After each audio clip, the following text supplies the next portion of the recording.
Welcome back. We want to get back now to that story we've been following at the border. ABC 10 is in South Texas along the border, hoping to tell the stories of what is happening there and the people affected. And ABC 10's Lily Luciano, Michael Anthony Adams standing by live right now at the border for us. Today you guys were in court for some of these cases. What is the plan to reunite these children with their parents? And they're joining us with the latest. How's it going down there?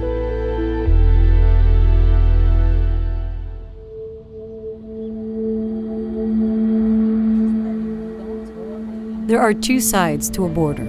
We crossed over to Mexico to hear stories from the other side. We came upon a shelter that hosts both people on their way to the U.S. and others who've been already deported.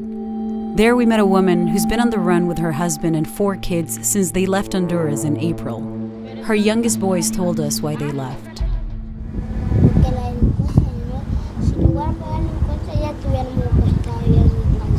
Sí, ¿qué tipo de delincuencia? The boys didn't know all the details, like the reason why they're all on the run is their 15-year-old brother witnessed a massacre, and a local gang threatened his and the lives of the entire family. In the past 2 months, they went through days with no food, spent many nights unsheltered, and they saw things and felt fears no kids their age should.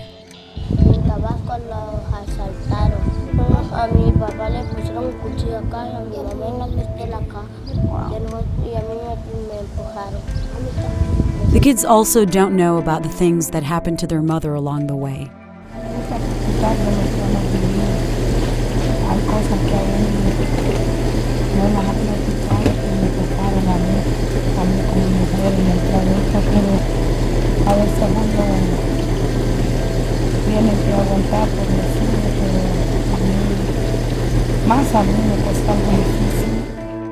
But they kept going.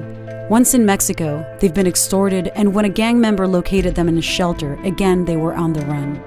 People leaving Central America and crossing through Mexico pay thousands of dollars to get to the U.S., but the journey can be deadly.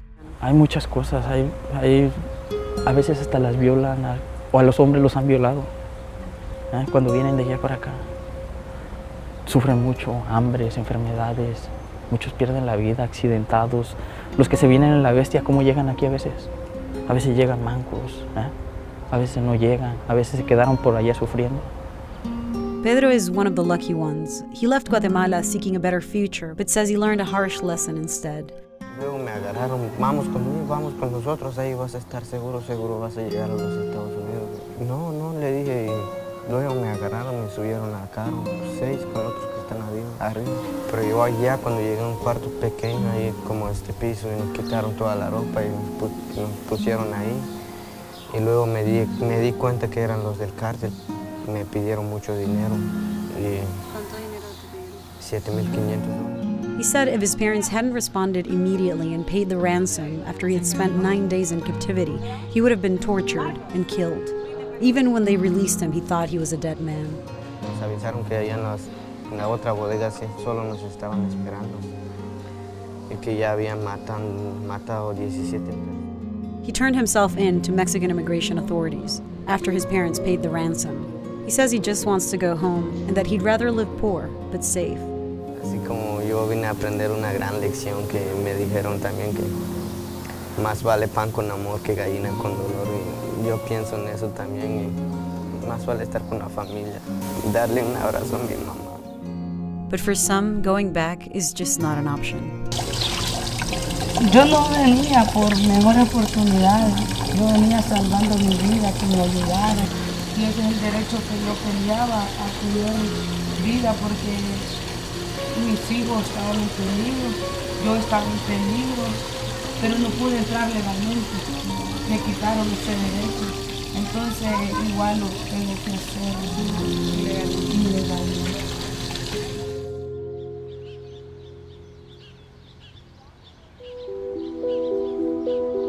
One of the questions that I hear the most from people in the U.S. is why aren't undocumented immigrants just coming to the U.S. legally? And what we're hearing from people in shelters here on the other side of the border, on the one hand, these ports of entry, this bridge that people should be able to cross and ask for asylum are not being open to those migrants. They're being told to go back. The other story that I keep hearing is some people won't even try because they've been scared about the possibility of being separated from their children. Como él es mexicano, y el mexicano no lo quiere, por eso sí. Jackie planned to seek asylum in the U.S., but her baby was born before, while she was still in Mexico. O puede que me deporten por eso tengo miedo yo que. She left Guatemala about 4 months ago. A gang member raped her on her way home from school. She became pregnant. Then she started receiving messages saying if she didn't get rid of the baby, they would kill them both. Jackie is 14, so her father paid coyotes to get her to the U.S. She's in the process of getting asylum in Mexico, but she has family members in California, so she wants to get here eventually. Sí me voy a cruzar. Yo no me pienso quedar aquí en México. Can you explain to me why these families are crossing illegally? Let's deal with what's happening immediately. We have 3 countries primarily, El Salvador, Guatemala, and Honduras. And there's a long history with those countries. For the past 60 years, looking after American business interests and fighting communism during the Cold War, the U.S. supported various authoritarian regimes in the region. That, along with the implementation of war on drug policies, contributed to the spread of instability, poverty, corruption, and violence across Central America, according to historians and policy experts. These governments, in the instance, for example, in domestic violence, cannot enforce domestic violence laws. And because certain gender discrimination occurs in these countries, women are finding it impossible to find relief, and many of them have been subjected to horrible treatment. And so that's one reason people are coming. The second reason is there's just been a breakdown in the social order, and unless you're a gang member, they are recruiting. If they can't get the young people, they're killing them. Parents are being threatened, and so we have a tremendous instability. And finally, of course, there are some economic challenges that these countries face, and we have to take a hard look. As a nation, what are we going to do to improve the economic, social, political, and legal structure of these countries that in many instances we've had a terrible history of harming? Whether seeking asylum as victims of domestic violence, escaping the lure of gang life, or simply better economic opportunities, people continue to make the dangerous journey to the U.S. And while there's no official count of how many succeed in crossing the southern border, Customs and Border Patrol agents have apprehended 268,000 people since January 2018. President Trump campaigned heavily on being tough on immigration, criticizing what he described as weak policies at the border, especially the practice of catch and release. You catch them, you register them, they go into our country. We can't throw them out. And in many cases, they shouldn't be here. Many cases, they shouldn't be here. And after they get whatever happens over the next 2 or 3 years, they're supposed to come back to court. Almost nobody comes back to court. That's not true. In fact, it's quite the opposite. Over the past 5 years, according to statistics released by the Justice Department, roughly 60 to 75% of people show up for their immigration proceedings. That does leave about 140,000 people during the same time period who didn't show up, but the majority of them do. They're in our country, and we can't do anything about it because the laws that were created by Democrats are so pathetic. Anyone who is caught with unauthorized entry, they can, since 1996, be expeditedly removed from the United States. They don't have a right to have a hearing. Others who are not released are given a notice to appear in immigration court, and either they're issued a bond or they're issued an OR relief.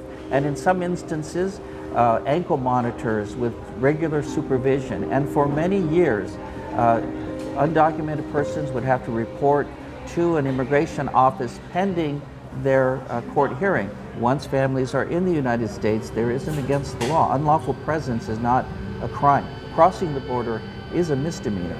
If you cross it a second time after a deportation order, it's a felony. Was the Trump administration's motivation family separations, or were family separations an unintended consequence? The system that has been created intentionally by the Trump administration has been to deter people from seeking the right to seek asylum, which every nation has agreed to do since World War II under our international treaties. Since World War II, the U.S. has welcomed refugees from countries around the world. Refugees displaced by wars, those fleeing communist countries during the Cold War, refugees fleeing religious persecution, and other kinds of violence. In April, Attorney General Jeff Sessions announced the zero-tolerance policy that called for the prosecution and therefore detention of all immigrant adults entering the border illegally. Since children could not be detained for more than 20 days, as established by the 1997 Flores versus Reno settlement, the new policy resulted in family separations. But according to a New York Times report, children were being separated as far back as October. Through May and early June of this year, the administration and some GOP lawmakers defended the practice as necessary and as a deterrent for migrant parents considering to cross the U.S. illegally with children. Yes, hopefully people will get the message and come through the border at the port of entry and not break across the border unlawfully. Late today, President Trump signing an executive order that he says will keep families together and end the separation. Amid an international and national outcry from people across the political spectrum, President Trump signed an executive order to stop the practice. Family separations were not the only consequence of President Trump's aggressive stance on immigration. We met a human smuggler working for a powerful cartel. His operation runs all the way from Guatemala across Central America, Mexico, and through the U.S. Antes te cobraban 3,000 y ahorita están cobrando 6,000, 7,000, hasta 10,000 por persona. He told me everyone involved is making more money, including corrupt law enforcement on both sides of the border. Sí sabes que tienen cámaras, ¿verdad? Sí. Bueno, las desactivan, pero te están viendo como quiera, las están transmitiendo.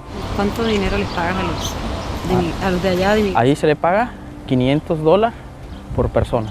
Cuando se ponen sus moños te cobran 1,500 por persona. In the past year and a half alone, at least 13 Border Patrol employees have been arrested on corruption-related charges. We reached out to Customs and Border Protection. This is what they said. CBP takes all allegations of employee misconduct seriously. Under a uniform system, allegations are documented and referred to the DHS Office of Inspector General for independent review and assessment. The smuggler says competing cartel wars have an impact on the price he charges, but he thinks the zero-tolerance policy and the higher threat of deportation have a chilling effect. Como hay menos flujo de personas que se quieran arriesgar, o sea, no vas a dejar toda una vida como para que tú vengas a perderlo en un minuto, porque hay muchos que venden casas, empeñan carros, juntan dinero durante años para venir a entregarlo aquí. Yo lo hago por necesidad, porque a mí no me gusta hacer lo que hago. No me gusta porque está separando familias.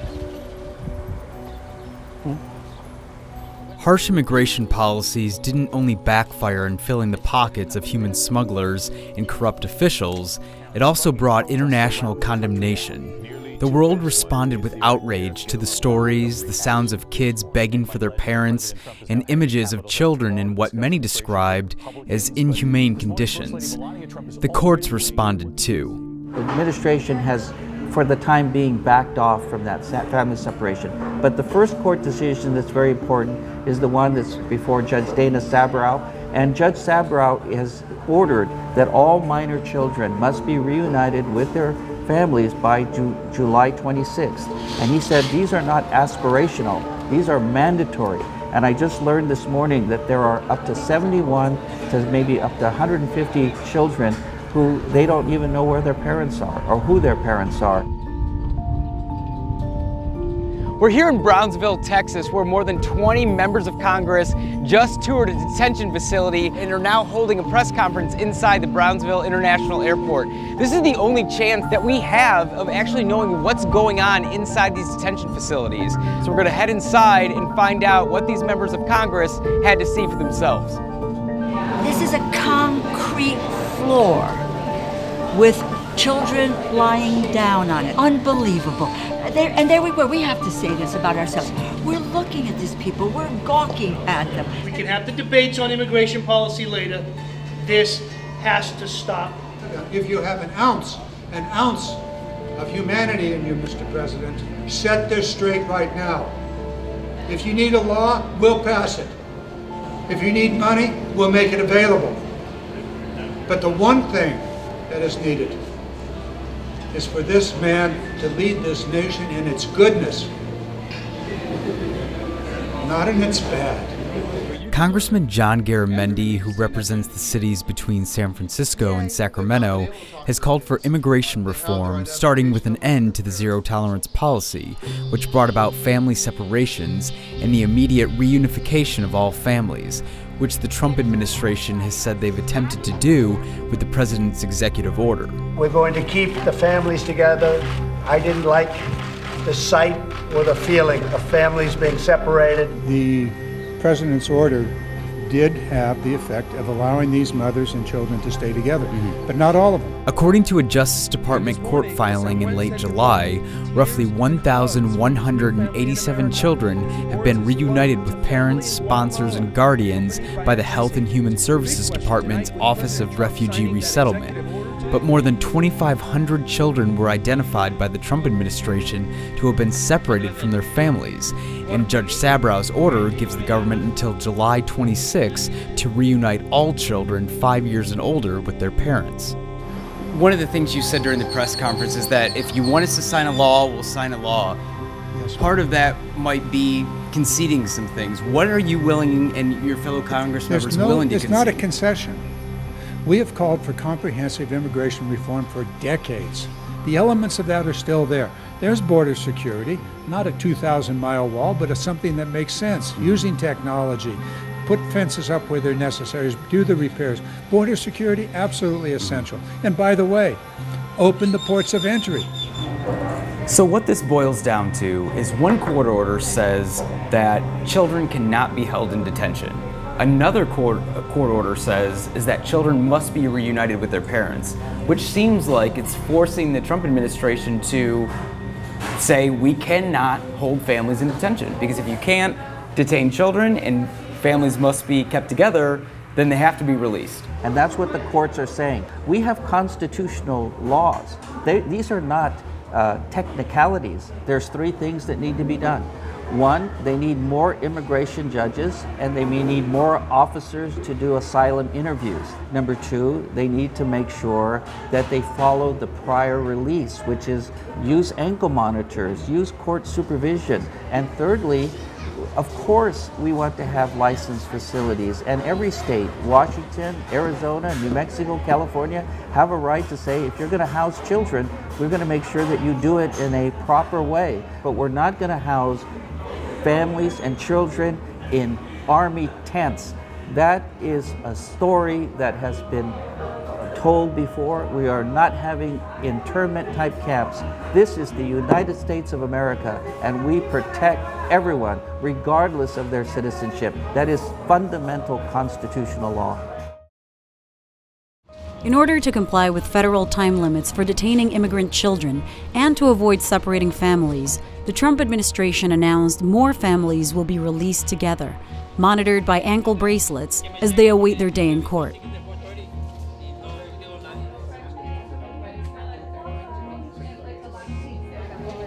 Sister Norma Pimentel runs the Catholic Charities Respite Center that receives those released families. For one, they've left their country, which is very traumatic to begin with. They left out of fear for their lives, mostly of their children. They've experienced a lot of trauma there.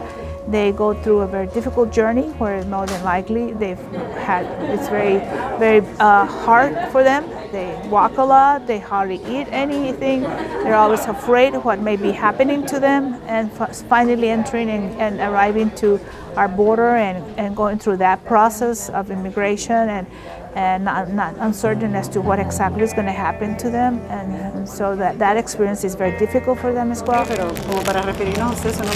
Argentina. Su nombre es Argentina. Sí. We met Argentina as we met dozens of families seeking asylum from Honduras, El Salvador, Guatemala, and even Brazil at the Greyhound bus station in McAllen. These families were apprehended and processed by Border Patrol. Then ICE has decided that they fit the criteria to await their hearing date while free, a practice that's been called catch and release. Most parents wearing ankle monitors got into buses with their families that will take them to relatives as they await their hearings. Argentina paid $9,000 to get herself and her 3 daughters from Guatemala to the U.S. They left over a month ago. En trailer, viajamos en trailer. 24, 36 horas, como algunas 80. 80 personas. 80 people in a Y trailer. frío. The other two families we're following are two fathers, both from Guatemala, who both said, I had no choice. I had to leave because there is no opportunity in my country. Cuando estaba yo en Puebla y escuché esa noticia que iban a separarnos con los niños,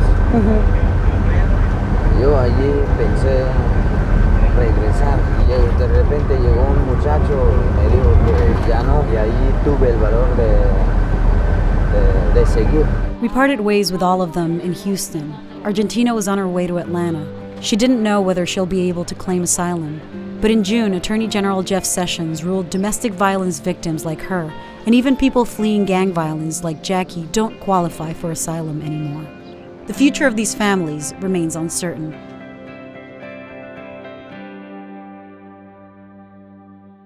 For more stories like this one, remember to subscribe. And if you have comments or your own stories, or if you want to let me know what I should be covering next, please do so in the comments section below.